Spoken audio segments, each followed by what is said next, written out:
Men først til dagens udvikling i striden om Kurt Vestergaards Mohammed-tegning. Foreningerne Stop Islamiseringen af Danmark og Stop Islamiseringen af Europa fik i dag et fodforbud mod at bruge Kurt Vestergaards tegning af Mohammed med en bombe i turbanen ved en demonstration i morgen. Men spørgsmålet er nu, om forbuddet får nogen effekt.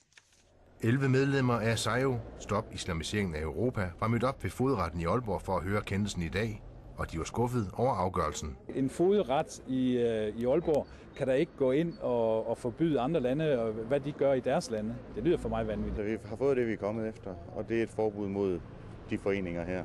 Men gør det nogen forskel? Forhåbentlig. Men spørgsmålet er, om fogedforbuddet reelt får en virkning. Stop Islamiseringen af Europa har hjemmesider i flere lande, og her gælder dansk forbud ikke automatisk. Agter I at forfølge forbuddet ud i de enkelte lande? Det ved jeg ikke.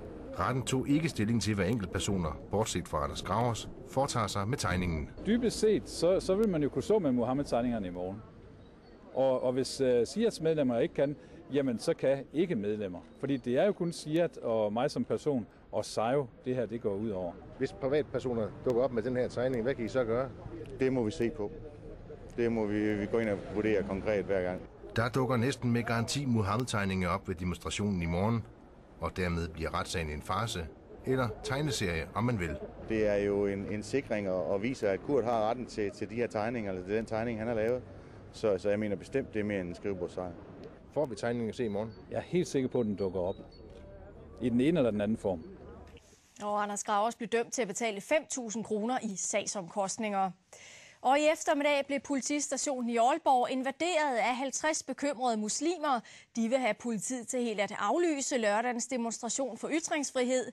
De frygter, at en stor del af deres muslimske trosfæller vil gå amok, hvis den omstridte tegning, trods fogedforbuddet, alligevel bliver vist frem. Der opstår ballade, så sikkerhedsmæssige grunde aflyse demonstrationen, lød opfordringen til politiet fra de fremmødte muslimers talsmand. Jeg ved, at det er ikke alle, der vil kunne tage det lige roligt, hvis de tegninger bliver brugt i en demonstration i morgen. Efter fredagsbønnen er muslimerne i Aalborg langt fra enige om, hvad der skal ske som modtræk til lørdagens demonstration, arrangeret af Stop the Islamization of Europe.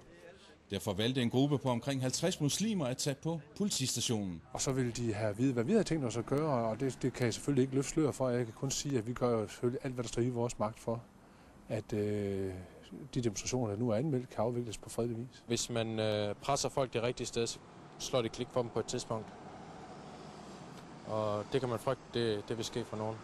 Af sikkerhedsmæssige årsager har politiet i Odense tidligere aflyst en anti-islamistisk demonstration.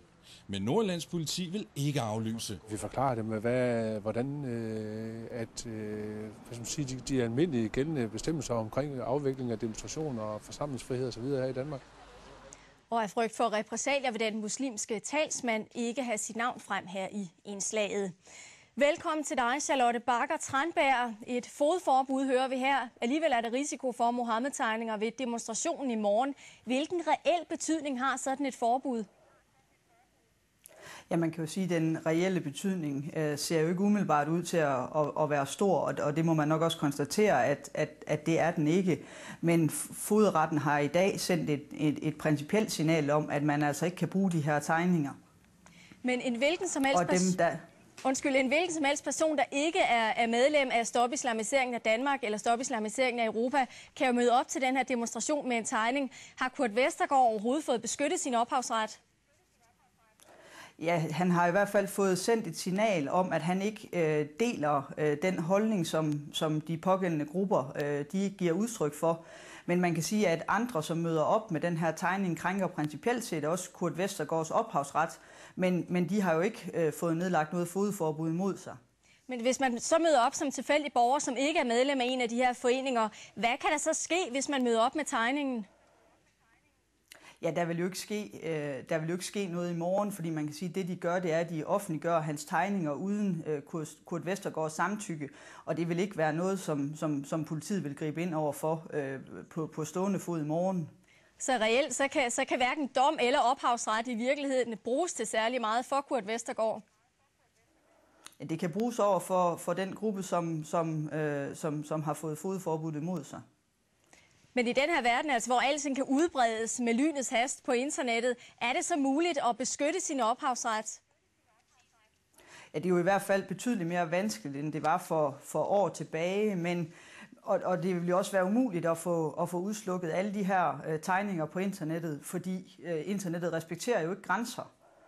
Og det er så en af de udfordringer, som blandt andet Kurt Vestergaard står overfor. Du skal have tak, vi når ikke mere her, Charlotte Bagger-Tranberg. Og så kan vi lige tilføje, at SIRs demonstration i morgen er flyttet fra Kennedy Plads til pladsen ved svømmehallen Haraldslund. Det er i Aalborg Vestby. Det er politiet, der har truffet den beslutning om at trække demonstrationen væk fra Midtbyen. Og dermed skal vi ikke have mere om den sag i den her udsendelse.